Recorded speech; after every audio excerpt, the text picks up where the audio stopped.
Hey, my name is Blake, and today I'm going to go over women's suffrage, or otherwise known as women's right to vote.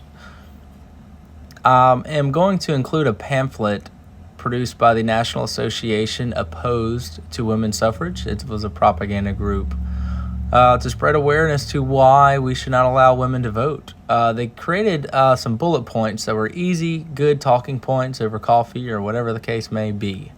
Not going to go over all of them just for time constraints. Vote no, because 90% of women either do not want it or do not care.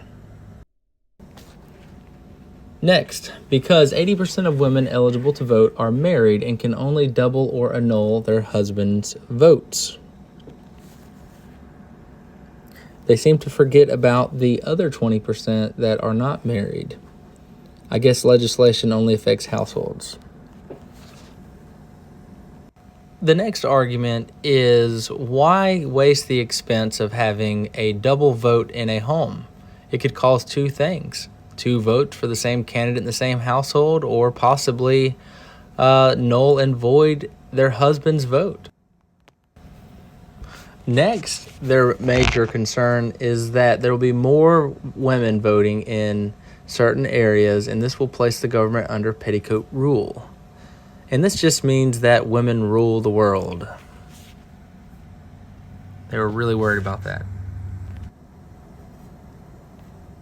And lastly, because it is unwise to risk the good we already have for the evil which may occur.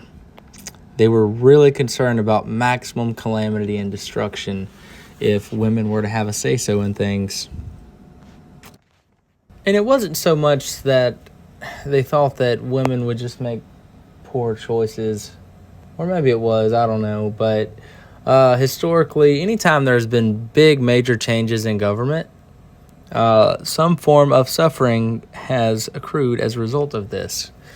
So they figured the old saying, if it's not broke, why fix it?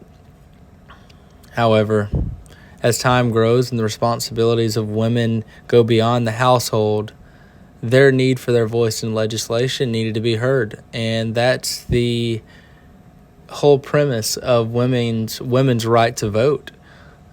They're more than just carrying a household, especially today.